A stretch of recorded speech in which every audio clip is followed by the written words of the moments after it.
Diz a palavra do Senhor, Deuteronômio capítulo 5, verso 6. Eu sou o Senhor teu Deus, que te tirei da terra do Egito, da casa da servidão. Não terás outros deuses diante de mim. Não farás para ti imagem de escultura, nem semelhança alguma do que há em cima no céu, nem embaixo da terra, nem nas águas debaixo da terra. Não te curvarás a elas, nem as servirás, porque eu, o Senhor teu Deus, sou Deus zeloso, que visita a iniquidade dos pais nos filhos, até a terceira e quarta geração daqueles que me odeiam, e faço misericórdia a milhares dos que me amam e guardam os meus mandamentos. Não tomarás o nome do Senhor teu Deus em vão, porque o Senhor não terá por inocente ao que tomar o seu nome em vão. Guarda o dia de sábado, para o santificar, como te ordenou o Senhor teu Deus. 6 dias trabalharás e farás todo o teu trabalho, mas o 7º dia é o sábado do Senhor teu Deus. Não farás nenhum trabalho nele, nem tu, nem teu filho, nem tua filha, nem o teu servo, nem a tua serva, nem o teu boi, nem o teu jumento, nem animal algum teu, nem estrangeiro que está dentro das tuas portas, para que o teu servo e a tua serva descansem como tu. Porque te lembrarás que foste servo na terra do Egito, e que o Senhor teu Deus te tirou dali com mão forte e braço estendido. Por isso o Senhor teu Deus te ordenou que guardasses o dia de sábado. Honra teu pai e a tua mãe, como o Senhor teu Deus te ordenou, para que se prolongue os teus dias e para que te vá bem na terra que te dá o Senhor teu Deus. Não matarás, não adulterarás, não furtarás. Não dirás falso testemunho contra o teu próximo. Não cobiçarás a mulher do teu próximo e não desejarás a casa do teu próximo, nem o seu campo, nem o seu servo, nem a sua serva, nem o seu boi, nem o seu jumento, nem coisa alguma do teu próximo. Amém.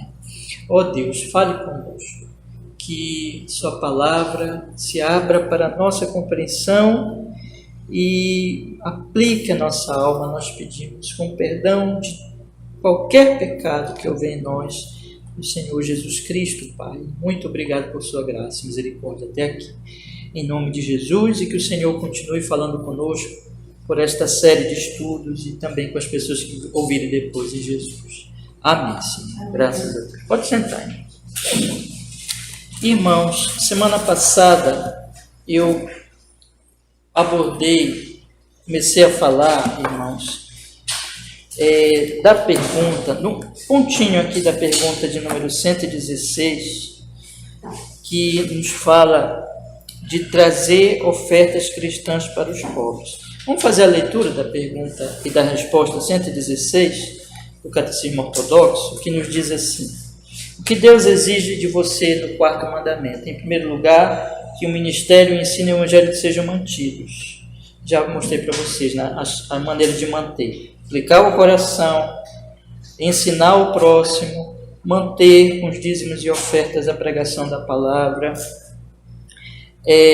preparar obreiros para a próxima geração, incentivar o progresso do ensino da palavra por todos os meios.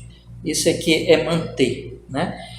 Que especialmente o dia festivo de descanso eu regularmente compareço à reunião do povo de Deus. Também guardar este dia, comparecer com regularidade, com compromisso às reuniões do povo de Deus, irmãos. Não ocasionalmente, mas regularmente. É um dia de descanso, é um dia festivo.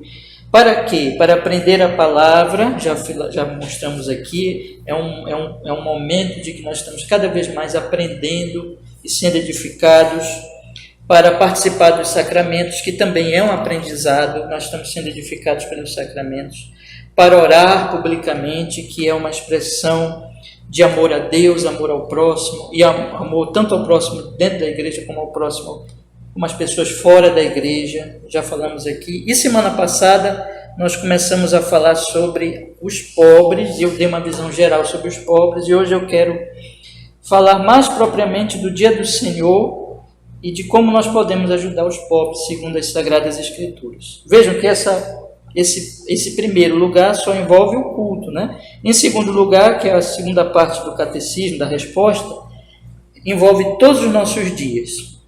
Mas vamos olhar, vamos pensar novamente, irmãos, vamos continuar aqui, e hoje nós vamos concluir essa parte dos pobres. Não que vamos falar dos pobres, né? Tem muito que falar.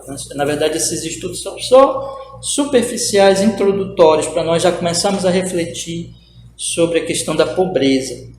Mas nós vimos semana passada algumas verdades aqui nas Sagradas Escrituras. Primeiro, que os pobres, eles sempre foram assistidos, tanto no ministério do Senhor Jesus Cristo, como pelo ministério da igreja primitiva após Jesus ter morrido, ressuscitado, subido ao céu.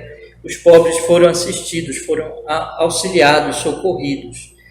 Quando Judas estava para trair Jesus, e Jesus denunciou Judas e disse para ele: o que tens a fazer, faz depressa. E Judas ali saiu daquele lugar.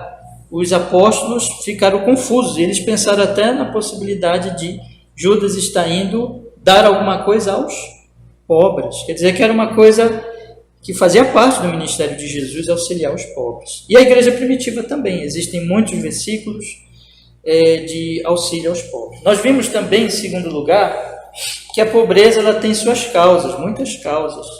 Mas nós vimos aqui pelo menos duas causas. Primeiro, é a opressão do rico, do poderoso sobre o pobre. E essa opressão do rico, ela envolve o próprio rico, quando o rico não paga um salário digno para o seu empregado, explora os pobres, explora a força de trabalho. Isso está lá em Tiago. E também, irmãos, quando há um envolvimento, eu nem li muito aqui, mas vocês sabem, isso está também nas Escrituras, e basta olhar para a história do mundo e para a nossa própria situação hoje, quando os poderosos se juntam aos poderosos ricos. Existe então um apoio ali para roubar, para tirar direitos das pessoas por parte das autoridades, dos governos, alianças terríveis que causam pobreza, causam morte e assim por diante, irmãos. Mas vimos também que existe uma segunda causa da pobreza. Essa primeira causa é uma causa que não depende do pobre, né? Não depende da pessoa. Mas existe uma segunda causa da pobreza, que é exatamente a preguiça. Isso está principalmente... Nem li para vocês, mas basta vocês pegarem o livro de Provérbios e vocês vão ver claramente isso, que seja uma causa pessoal, né? Então a pessoa tem preguiça, não trabalha e pode empobrecer, pode passar necessidade. Mas existem outras causas de pobreza. As calamidades, as doenças, as pragas, tudo isso a Bíblia também mostra e a história também mostra, né? É até uma questão lógica que isso vai causar pobreza, isso vai causar necessidade. Mas enfim, meus irmãos, mas a Bíblia mostra então que a igreja do Senhor, e foi isso que eu disse semana passada, ela combate essas causas da pobreza. Ela é uma igreja que ela não vai compactuar com os ricos opressores ou com governos opressores. Ela vai denunciar isso, ela não vai fazer aliança com esse tipo de gente. A Bíblia mostra também muito claramente isso, mas vai denunciar e ela vai ensinar os seus membros, ensinar as ovelhas de Cristo a deixarem a preguiça, né? E a trabalharem para terem para si, como Paulo fala, por exemplo, e até mesmo ajudar os necessitados. Mas a pobreza sempre vai existir, sempre vai existir a necessidade, e nós vamos, meus irmãos, como igreja do Senhor, então, auxiliar os pobres. E agora, hoje nós vamos falar mais desse auxílio propriamente dito, a forma prática de que isso pode ser feito, irmãos.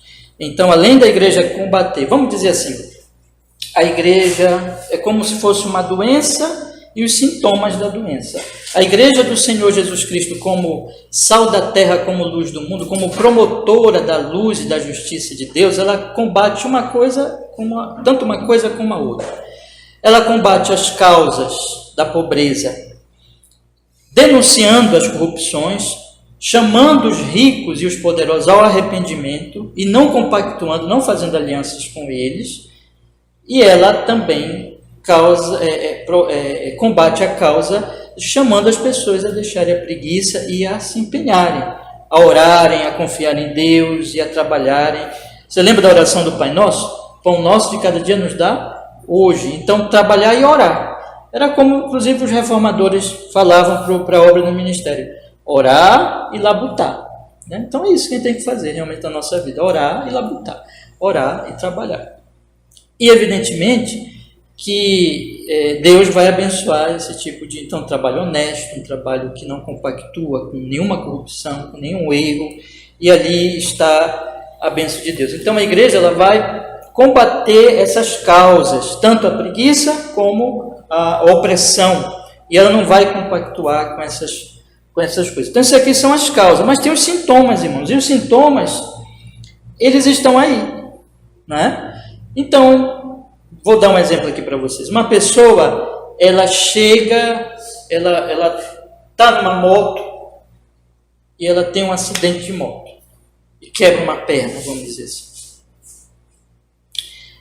Mas ela causou aquele acidente porque ela vinha correndo muito na moto. Tá? Ela vinha correndo muito na moto, caiu, quebrou a perna. Quem foi a causa? Ela própria. Ela não teve juízo e ela correu. Agora, chama a emergência, e aí vem o carro da emergência, vem a ambulância.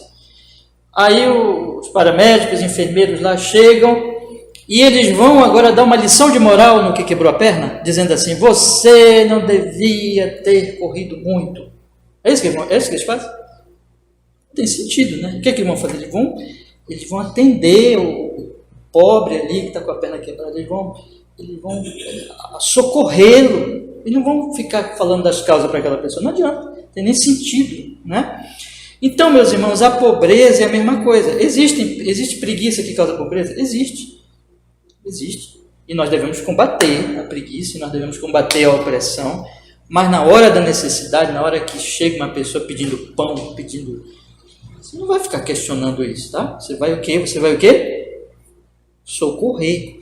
Existem necessidades urgentes, existem coisas que você tem que com urgência ajudar aquela pessoa, não tem muito sentido, então a igreja ela vai trabalhar com isso. É claro que ela vai também olhar para as causas, e cada situação é uma situação, cada caso é um caso, né? Mas o socorro tem que ser feito. No momento de necessidade, no momento de aflição, no momento que uma criança está chorando, no momento que uma pessoa está passando fome, no momento que a pessoa está precisando de um pão, no momento que a coisa ali está ocorrendo, né? Então, meus irmãos, a igreja ela vai operar nos dois sentidos, não negligenciando um, não desequilibrando um nem o outro, mas ela não vai colocar essas coisas uma contra a outra, né? Como que dizendo assim: eu não vou socorrer porque existem causas, a culpa é da preguiça. Primeiro, que nem sempre é da preguiça, existem tantos casos. Segundo, que isso pode ser, meus irmãos, sim, você pode exortar uma pessoa a deixar a preguiça e realmente exortá-la a isso, mas isso não significa que nunca você poderá ajudá-la numa situação de real necessidade que ela está passando, tá? Mas isso é um assunto que eu deixo os irmãos para reflexão por enquanto, né? É um assunto que nós devemos refletir bastante, já deixo aqui para vocês irem pensando e nós podemos ir conversando mais depois. O que eu quero fazer hoje, meus irmãos, é ler com vocês alguns versículos. Eu dei o exemplo e eu esqueci de fazer analogia, só para completar o pensamento. Eu estava falando da doença, então você combate a causa e você combate o sintoma também. É isso que eu quis dizer, tá? Então, hoje eu quero ler com vocês alguns versículos ainda que falam da pobreza e do socorro aos pobres, para nós percebermos isso, né?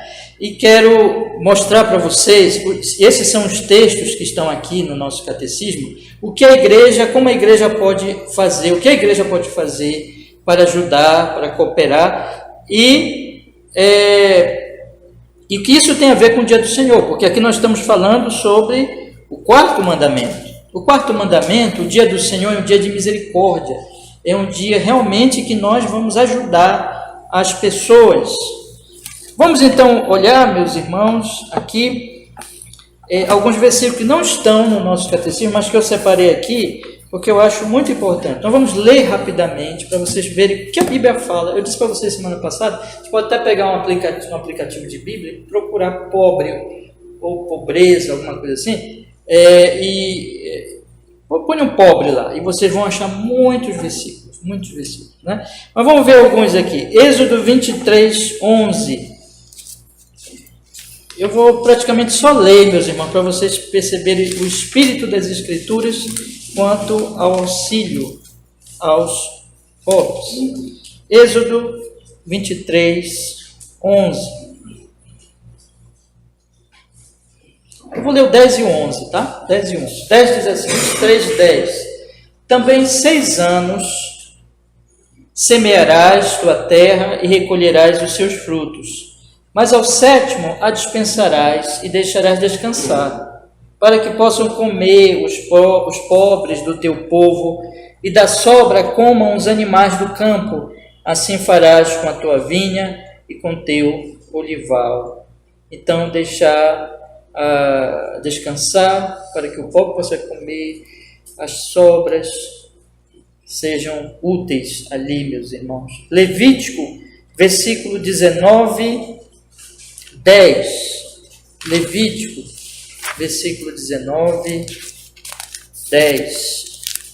Diz assim a palavra do Senhor. Levítico, versículo 19, 10.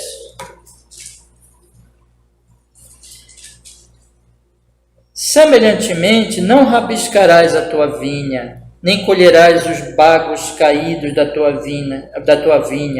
Deixá-lo-ás ao pobre e ao estrangeiro. Eu sou o Senhor vosso Deus, né? Não tirar tudo, né? Catar tudinho, deixar nada. Deixa que caiu lá.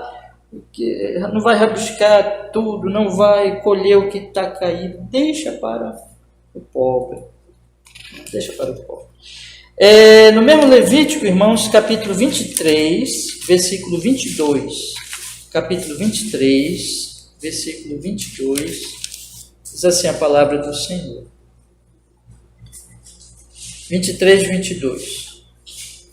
E quando fizerdes a colheita da vossa terra, não acabarás de cegar os cantos do teu campo, nem colherás as espigas caídas da tua cega.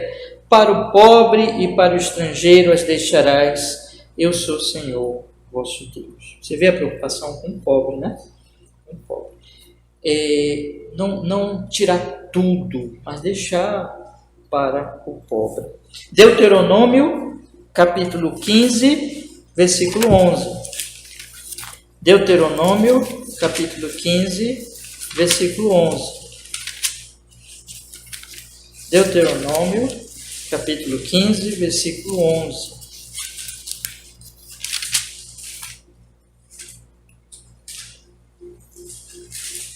Deuteronômio, capítulo 15, versículo 11. Pois nunca deixará de haver pobre na terra, pelo que te ordeno, dizendo: livremente abrirás a tua mão para o teu irmão, para o teu necessitado, para o teu pobre na tua terra. Viu? Vocês percebem aqui, meus irmãos, que não há uma ordem na Bíblia. Olha, só ajuda depois de uma profunda investigação, né? Então, tira os olivais, deixa cair os bagos lá, mas fica de olho, porque investiga quem vir pegar. Se for preguiçoso, não dá para ir. Não tem assim. Naquele momento de necessidade, o que importa é socorrer. A Bíblia vai falar que não trabalha, não coma. A Bíblia vai combater a preguiça. Mas existem momentos, irmãos, em que tem que socorrer. Você não vai ficar questionando isso. É o exemplo do acidente de moto que eu dei. Tá? Você tem que socorrer as pessoas. E como é que você vai saber em cada situação, em cada caso, de alguém que vem te pedir uma ajuda? Tá?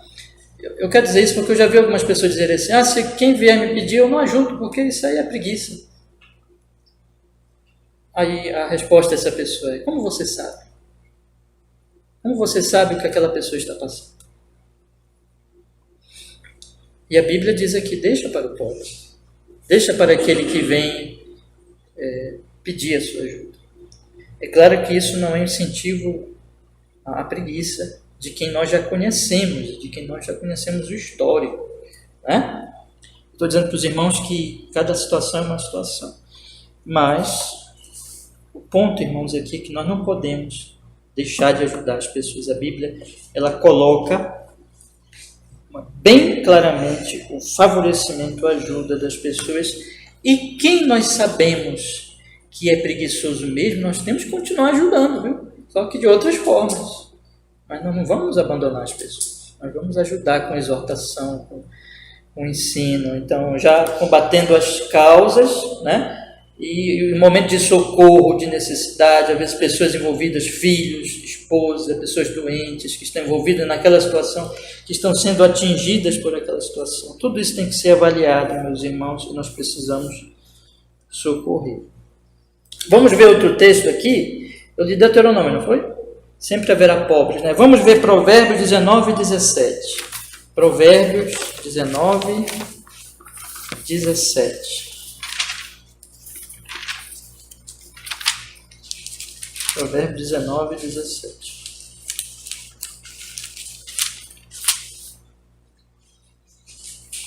Diz assim a palavra de Deus. Veja só. Provérbios 19, 17.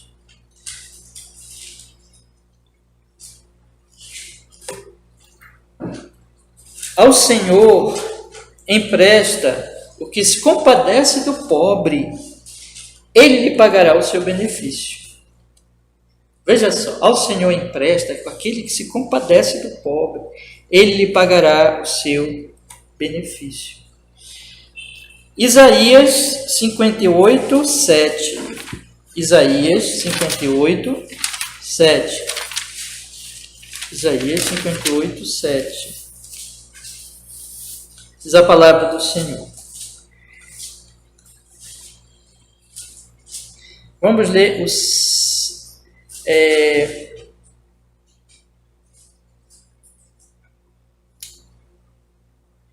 eu tenho que ler mais aqui, desde o 3, bora ler, porque fala do jejum.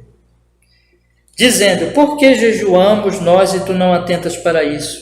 Por que afligimos as nossas almas e tu não sabes? Eis que no dia em que jejuais, achai o vosso próprio contentamento e requereis todo o vosso trabalho.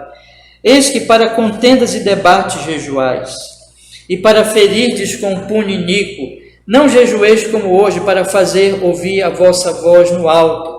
Seria este jejum que eu escolheria, que o homem um dia aflija a sua alma, que incline a sua cabeça como um junco e estenda debaixo de si saco e cinza? Chamarias tu isto jejum e dia aprazível ao Senhor? Porventura não é este o jejum que escolhi? Que soltes as ligaduras da impiedade, que desfaças as ataduras do jugo, que deixes livres os oprimidos e despedaces todo o jugo? Porventura não é também que repartas o teu pão com o faminto, e recolhas em casa os pobres abandonados, e quando os vires não os cubras, e não te escondas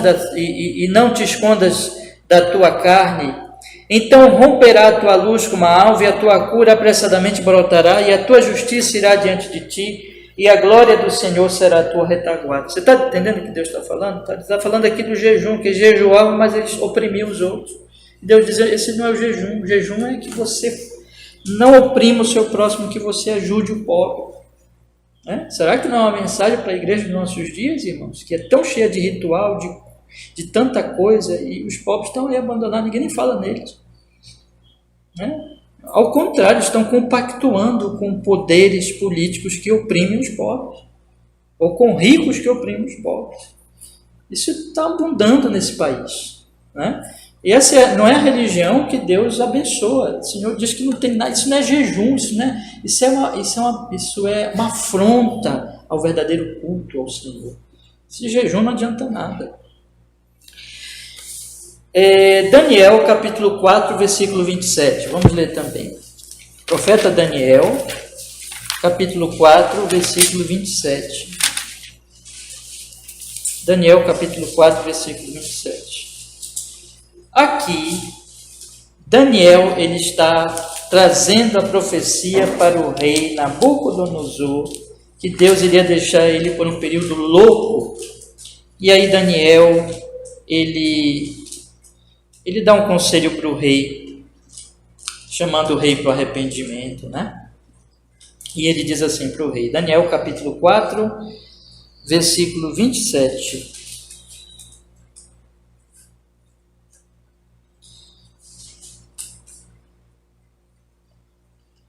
Portanto, ó rei, aceita o meu conselho.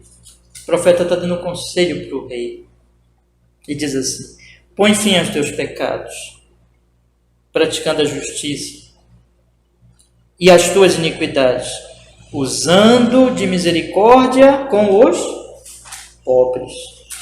Talvez se prolongue a tua tranquilidade. O profeta está dizendo assim, Deus está trazendo o juízo por causa dos teus pecados. Deixa os teus pecados. Talvez Deus prolongue a tua tranquilidade. Talvez. Irmãos, o juízo virá. Ninguém se iluda. O juízo virá sobre todos os que estão compactuando neste momento.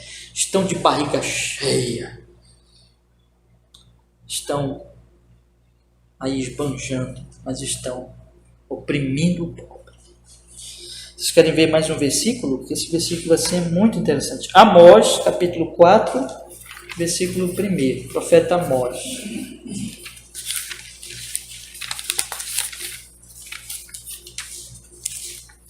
Nós vamos ler 2 versículos aqui, meus irmãos.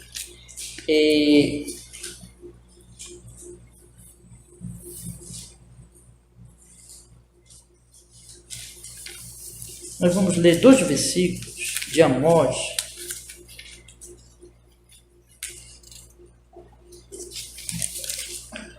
Nós vamos ler o 4:1 e o 5:11, tá? O 4:1. Ouvi esta palavra, vós, vacas de Bazã, que estás no monte de Samaria, que oprimis aos pobres, que esmagais os necessitados, que dizeis a vossos senhores, dai cá e bebamos, vacas de Bazã. São vacas, mas que oprimem os pobres. Capítulo 5, versículo 11. Portanto, de Amós, tá? Portanto, visto que pisais o pobre e dele exigis um tributo de trigo e edificastes casas de pedras lavradas, mas nelas não habitareis. Vinhas desejáveis plantastes, mas não bebereis do seu vinho. Deus está dizendo, eu vou trazer juízo. Vocês fizeram casas lavradas com pedras,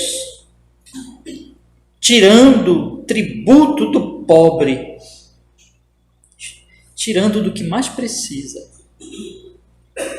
Mas o Senhor não vai deixar vocês habitarem nessas casas.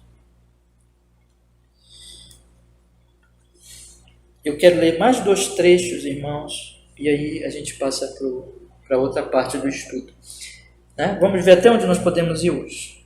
1 Samuel, capítulo 2, versículo 7.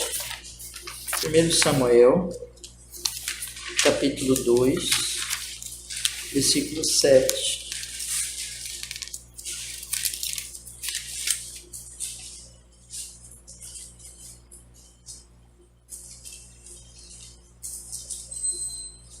Diz a palavra, 1 Samuel 2, 7. O Senhor empobrece e enriquece, abaixa e também exalta. Levanta o pobre do pó e desde o monturo exalta o necessitado para fazer-se entrar entre os príncipes, para fazer herdar o trono de glória, porque do Senhor são os alicerces da terra e assentou sobre eles o mundo. Aqui é uma mensagem para todos, para não confiarem nas suas riquezas. Nem o rico confiar nas suas riquezas, nem o pobre também confiar, ficar desesperado. Porque na final das contas, quem põe um e põe outro é o Senhor. O Senhor enriquece, o Senhor empobrece. Nossa vida está na mão de quem? Está na mão do nosso dinheiro. Nosso dinheiro não nos sustenta, irmãos. A Bíblia não diz que o amor a Bíblia não diz que o dinheiro é a raiz dos males. A Bíblia diz que o amor ao dinheiro é quando você põe no dinheiro a sua confiança. Mas não é o dinheiro que te sustenta. Quem te sustenta é Deus. Então ninguém se exalte, né? Dizendo, eu estou bem, estou rico, eu tenho dinheiro, eu tenho condições, porque isso vem do Senhor. Mas também ninguém se desespera. E o que a Bíblia está falando é o seguinte: nossa confiança não tem que estar nas coisas, na riqueza, no poder, mas no Senhor. Isso é um princípio que mostra, na verdade, sabe por que o rico oprime o pobre? Porque o ídolo do rico é o dinheiro. E ele quer o dinheiro e para isso ele oprime o pobre. Sabe por que o pobre se desespera por não ter dinheiro? É porque o ídolo do pobre é o dinheiro. E ele precisa ter aquilo, senão ele está desesperado. Então, nossa fé, deixa eu falar uma coisa para vocês, irmãos. O nosso Deus é o Senhor. Então, a nossa confiança, a nossa esperança está sempre aonde? No Senhor. Porque é Ele quem empobrece, é Ele quem enriquece. Ele levanta o pobre do pó, desde o monturo exalta para sentar com o príncipe. É Ele que faz isso. E nele está o nosso sustento. Mas eu quero agora... E esse é o último trecho aqui que eu vou ler com vocês desta parte do nosso estudo. Eu disse para vocês semana passada que eu ia trazer alguns versículos, especialmente do Antigo Testamento. E agora eu quero ler um versículo que trata da seguinte questão. Porque vocês percebem aqui, o que nós temos lido? Que a Bíblia fala para socorrer os pobres. A Bíblia fala que Deus vai punir os opressores contra os pobres. E a Bíblia fala que Deus é que levanta ou que exalta ou que humilha, né? Diz aqui, o Senhor empobrece e enriquece, abaixa e exalta. Dele vem. Então essas são as verdades bíblicas. Mas agora eu quero tratar de uma questão, não vou tratar grandemente da questão, apenas ponho aqui para que vocês percebam o equilíbrio das Sagradas Escrituras. Eu falei para vocês semana passada que na igreja dos nossos dias existe uma preocupação muito grande com a questão sexual.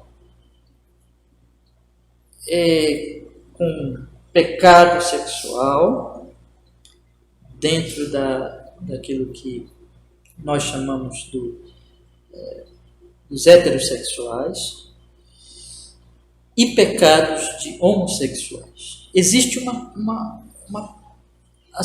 preocupação e uma contínuo falar desses assuntos nas igrejas. Todo o tempo se fala isso, ou quando os cristãos vão se pronunciar, estão sempre falando disso, estão sempre tratando disso. E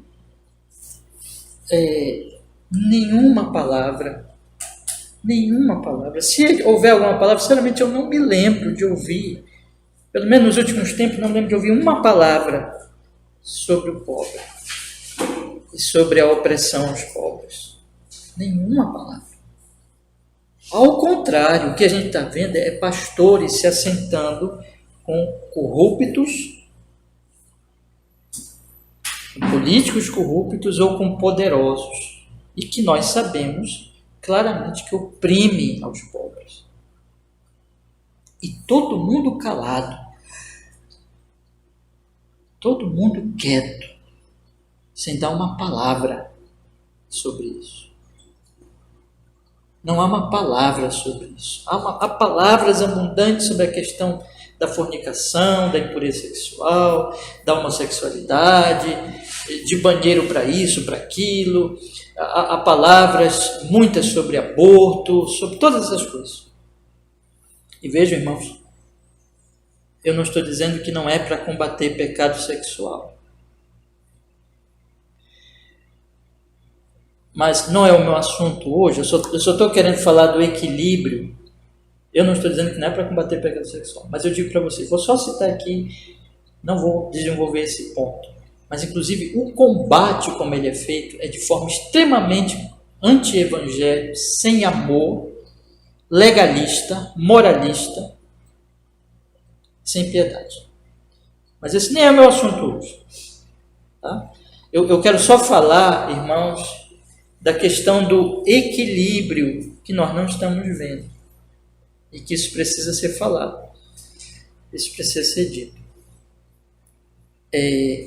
Onde é que está uma palavra sobre essas coisas? E pior, o que nós estamos vendo é a igreja, os que se confessam cristãos, se assentando com os que corrompem, com os que oprimem, com os que praticam todo tipo de perversidade. E há um silêncio a respeito desses pecados. Os mesmos que bradam aos quatro ventos contra os homossexuais não dizem uma palavra a respeito dos que oprimem os pobres. Agora, deixa eu lhes dizer uma coisa, irmãos. Deixa eu lhes dizer uma coisa. Qual é o pecado de Sodoma e Gomorra? Quando você fala de Sodoma e Gomorra, qual é o pecado que você lembra, que vem na sua mente imediatamente, que isso está nas igrejas, e se todo mundo fala, e quando pensa em Sodoma e Gomorra, pensa o quê? No pecado da homossexualidade, no pecado sexual, não é isso? Agora ler o profeta Ezequiel, abre comigo agora a sua Bíblia, Ezequiel capítulo 16, versículo 49. Ezequiel capítulo 16, versículo 49. 16, 49, irmão. Ezequiel capítulo 16, versículo 49.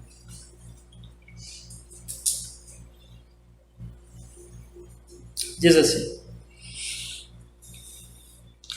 Eis que esta foi a iniquidade de Sodoma, tua irmã, soberba, fartura de pão, abundância de ociosidade teve ela e suas filhas, mas nunca fortaleceu a mão do pobre e do necessitado. E se ensoberbeceram e fizeram abominações diante de mim, portanto, vendo eu isto, as tirei dali. Você vê qual é o destaque do pecado de Sodoma? E Deus está dizendo, por isso que eu trouxe punição sobre eles. Não, mas eu não estou dizendo que não teve a questão sexual também, teve. Mas você está vendo o que Deus enfatiza aqui, o que Deus usa o seu profeta para enfatizar aqui, de qual é o pecado que trouxe o juízo sobre aquelas cidades. E você lembra que Deus disse lá para as vacas de Bazã, em Amós? Você lembra do que Deus diz qual foi o conselho para Nabucodonosor de Daniel? Querendo dizer que Deus estava trazendo juízo sobre ele por causa daqueles pecados. Nem fala de pecado sexual. Nem trata disso. Qual é o pecado que trata lá? Qual é o pecado aqui de Sodoma? Soberba, fartura de pão, abundância de ociosidade teve ela e suas filhas e nunca fortaleceu a mão do pobre e do necessitado. Quando você ouve falar em Sodoma e Gomorra nas igrejas, parece que o pecado de Sodoma e Gomorra foi só sexual. E foi. Mas não foi só esse. E se há um pecado que Ezequiel destaca é a opressão. Deixar o pobre morrer. Então, meus irmãos, o meu esforço aqui nesses 2 domingos foi porque eu penso que nós precisamos ter essa consciência. Uma coisa que a igreja evangélica brasileira, e eu digo igreja evangélica brasileira, sem exceção, pelo menos até onde eu posso ver, precisa mudar e precisa ter uma consciência melhor, muito melhor do que tem, a respeito dos pobres. Porque nós não vimos esse tipo de assunto tratado com ênfase, como outros assuntos são tratados. E isso não é bíblico, isso é um desequilíbrio que mostra que alguma coisa muito errada, muito defeituosa com essa religiosidade toda. Com toda essa força de combater certos pecados, no entanto, outros pecados não são nem falados e pior, se compactua com esses pecados, como nós estamos vendo aí, grandes figuras da igreja brasileira se assentando e apoiando, se juntando com todo tipo de erro, com todo tipo de opressão. E eu digo para os irmãos o seguinte: o Senhor está dizendo na sua palavra que Ele vai trazer juízo. É por isso que nós aqui, da nossa pequenina igreja, que eu acho que nós estamos do lado dos pobres, né? Nós somos pobres, né? Mas nós temos que pensar nisso e orar para que o Espírito Santo traga uma consciência, irmãos. Levante a igreja verdadeira. A igreja verdadeira é cheia de misericórdia. A igreja verdadeira não compactua com erro. Leia Atos dos Apóstolos. Não é uma igreja perfeita, estou falando que é uma igreja perfeita, mas leia como os apóstolos faziam. Se eles se assentavam com opressores. E qual era o trabalho deles? Lembra de Gálatas capítulo 2, o conselho, ou vamos dizer assim, a recomendação, melhor dizendo, a Paulo por parte de Pedro, de João e de Tiago. Recomendou que Paulo não esquecesse do quê? Dos pobres. E que grupo esquecido pela igreja brasileira são os pobres. Ninguém fala neles. Ninguém fala neles.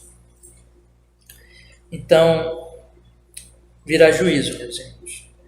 Assim, não tenhamos dúvida, virá juízo sobre tanto abandono de governantes, de autoridades, de um salário, deixa eu falar para vocês aqui, de um salário mínimo absurdo. Como é que alguém pode viver com um salário mínimo? De um pagamento tão mal feito aos que trabalham, aos que passam o dia todo trabalhando. A pobreza, a miséria, a necessidade, enquanto pequeno grupo do país está esbanjando, rico, poderoso, viajando, de vacas de bazar. E a igreja brasileira em silêncio. Em silêncio. Sobre tudo isso, sobre tanta injustiça, sobre tanta opressão. Irmãos. Talvez você diga assim, pastor, há países piores. Sim, há países piores. Há situações piores. Mas a situação brasileira, irmãos, não é de justiça. Não é de justiça social. E nós cristãos não somos chamados para participar disso, de forma alguma. Né? Se há um silêncio da igreja que sinceramente me incomoda, meus irmãos, é isso. Né? Então, de nossa parte, falemos.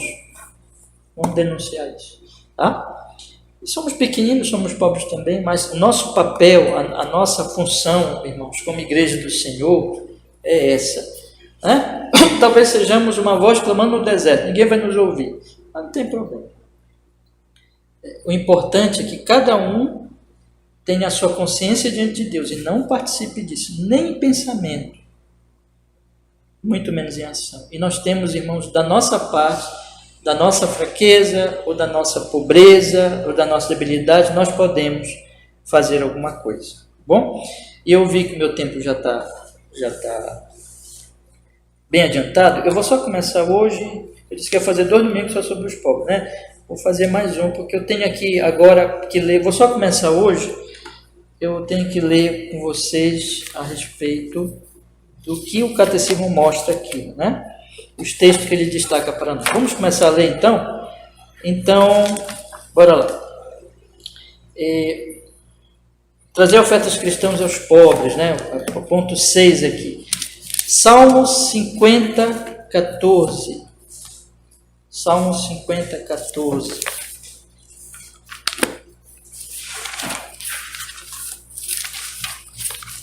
Salmo 50, 14.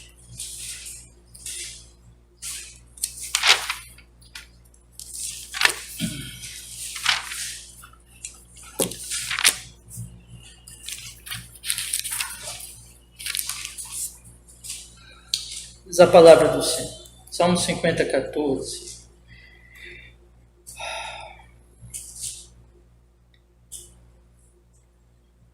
Oferece a Deus sacrifício de louvor e paga ao Altíssimo os teus votos, né? Então, isso aqui envolve, meus irmãos, fazer as coisas de coração, envolve também, naturalmente, o culto, a adoração a Deus. Então, eu creio que é por isso que esse versículo está aqui. para mostrar que nós vamos fazer tudo, trazer os nossos sacrifícios de louvor, pagar os altíssimos nossos votos, trazer as nossas ofertas ao Senhor e com o propósito de sustentar o culto, mas também com o propósito, como nós vamos ver agora, de sustentar os pobres. Eu quero colocar então para vocês o seguinte, irmãos: o que a igreja do Senhor deve fazer, pode fazer para socorrer as pessoas. Bem, nós temos, e qual a relação disso com o dia do Senhor? Vamos ver aqui 1 Coríntios, capítulo 16, versículo 2. Nós vemos aqui de fazer oferta e sacrifício, cumprir os votos, tem a ver com culto, né? Um culto que seja do coração. E o dia de culto, especialmente, é o dia do Senhor, né? Vamos ver agora o que Paulo fala no capítulo 16, versículo 2. O dia do Senhor, ele é um dia de misericórdia, ele é um dia de auxílio aos doentes, aos aflitos e aos pobres. Eu peço para vocês me ajudarem nesta oração. Nossa igreja aqui, precisa crescer muito no entendimento do dia do Senhor. Porque não é só uma questão nós aqui da nossa igreja, mas é uma questão da igreja evangélica. Nós precisamos melhorar muito no aspecto do dia do Senhor. E na questão do culto, da adoração, da dedicação desse dia a Deus. E tem outros assuntos, irmãos, nós vamos falar bastante disso.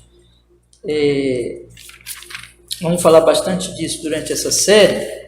E tem outros assuntos que envolve também, que não é somente vir ao culto, não é somente, como nós temos visto aqui, né? O catecismo diz, olha, nós já vimos aqui, dia de descanso, regularmente vir ao culto para aprender a palavra, participar dos sacramentos e orar. Isso é uma parte do dia do Senhor, mas existe a outra parte que nós chamamos de prática da misericórdia, de ajudar o nosso próximo. E o dia do Senhor é um dia especialmente para isso, meus irmãos. Então, eu quero que vocês me ajudem a orar para que Deus nos traga esse entendimento, todos nós. Porque o mundo lá fora não sabe nada disso. E a igreja moderna também perdeu isso sobre o dia do Senhor. Não tem nem ideia do significado desse dia. Nós precisamos crescer, entender cada vez mais. Ou seja, entender que além do culto, além de um dia de culto separado para Deus, em que eu vou adorar o Senhor, é também um dia que eu devo me dedicar à misericórdia. Tá? E o que é misericórdia? Deixa eu colocar para vocês o que é a palavra misericórdia. A palavra misericórdia é assim, é quando eu faço, basicamente é isso, tá? E é assim, explicando de uma maneira mais simples possível, é quando eu faço alguma coisa para diminuir, pelo menos diminuir, ou realmente solucionar, eu faço algo quanto ao sofrimento do meu próximo, né? Então, existe aquilo que é só pena. Todo mundo tem pena dos outros, né? Eu tenho pena do fulano, me dá uma pena muito grande dele, mas fica só nisso, né? Isso aí não adianta nada, isso aí, na verdade, é só conversa fiada, né? É só para pessoas, eu sou muito bom, eu tenho pena do fulano, tá bom. Mas a misericórdia não é pena, não é ficar com pena das pessoas, tá? A misericórdia é você ajudar aquela pessoa na circunstância em que ela se encontra. Então, se ela está precisando de pão, então vamos ajudar para que ela tenha pão. Se ela está doente, vamos fazer uma visita, está no hospital, está enfermo, vamos fazer uma visita e vamos ajudar no que nós pudermos para a cura daquela doença, que nós pudermos. Ela está, um cristão, a Bíblia fala visitar os presos, né? Por exemplo, uma situação, um cristão foi preso, um irmão nosso, né?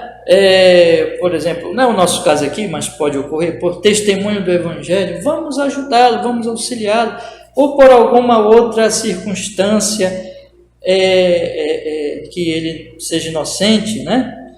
Vamos ajudá-lo, vamos auxiliá-lo. O mesmo culpado, irmão. Eu disse para vocês aqui, todos precisam de ajuda, de auxílio. Sabe aquele ditado horrível que a gente vê na boca de crente? bandido bom é bandido morto. Não, isso é anti-evangelho. Bandido tem que ser pregado o evangelho a todos. E tem que ser chamado ao arrependimento todos. Né? Mas eu não quero desviar muito do meu assunto. O ponto é que a misericórdia é uma ação realmente que vai ajudar aquela pessoa na circunstância, na situação em que ela está passando, para aliviar o sofrimento dela. É claro que nós muitas vezes não vamos poder solucionar os problemas, solucionar completamente aquela situação, mas aliviar, mas dar apoio, socorrer, né? Em alguns sentidos solucionar mesmo. Você tomar uma atitude ali que venha ajudar, tirar aquela pessoa daquela circunstância, daquela situação, né? Por exemplo, a pessoa está com fome, ela precisa de comer, ela precisa comer alguma coisa. Então você soluciona aquela situação em que ela está passando, pelo menos ali mais imediata. Mas veja o que Paulo diz agora. Estou colocando aqui a questão da misericórdia, irmãos, para que vocês possam entender o dia do Senhor. Vamos ler o capítulo 16, eu vou só fazer essa leitura e vou parar. Aí semana que vem nós vamos continuar, tá bom? Diz assim, capítulo 16, verso 1. Ora, quanto à coleta que se faz para os santos, fazei vós também o mesmo que ordenei às igrejas da Galácia. No primeiro dia da semana, cada um de vós ponha de parte o que puder ajuntar, conforme a sua prosperidade, para que não se façam as coletas quando eu chegar. E quando eu tiver chegado, mandarei os que por cartas aprovardes, para levar vossa dádiva a Jerusalém. Se valer a pena que eu também vá, irão comigo. Você está entendendo? Qual é o dia que Paulo diz? E ele disse que já ordenou isso às igrejas da Galácia. Ele ordenou o quê? Quanto a coleta que se faz aos santos, aos pobres. E aqui está mais especificado, de Jerusalém. Então, aqueles irmãos de Jerusalém estavam passando necessidade e a igreja de várias partes estava ajudando, as igrejas da Galácia, a igreja de Corinto. Então, aqui o que nós estamos vendo, irmãos? Que Paulo está dizendo, eu ordenei as igrejas da Galácia, o que eu estou ordenando a vocês. Ou seja, era costume de Paulo que termos assim, de dar ordem como apóstolo, de que a coleta fosse feita no domingo, o primeiro dia da semana. Então, domingo é um dia especialmente de coleta para os pobres. Tá bom, meus irmãos? Eu vou encerrar aqui, vou parar aqui, e com a seguinte questão aqui. A igreja do Senhor Jesus Cristo é uma igreja que é ativa no socorro, que ela mostra o amor de Deus, mostra a misericórdia do Senhor, que recebeu, ajudando verdadeiramente as pessoas, de forma, portanto, claro, tem que ser prática, e entre essas práticas é a coleta para os necessitados. Tá bom? Nós vamos então estudar melhor isso semana que vem. Que Deus nos abençoe, irmãos. Eu vou pedir que vocês orem. Vocês orem por nós. Orem por nós aqui, para a nossa igreja local. Nós precisamos crescer no entendimento dessas coisas. Me ajudem, irmãos, a orar.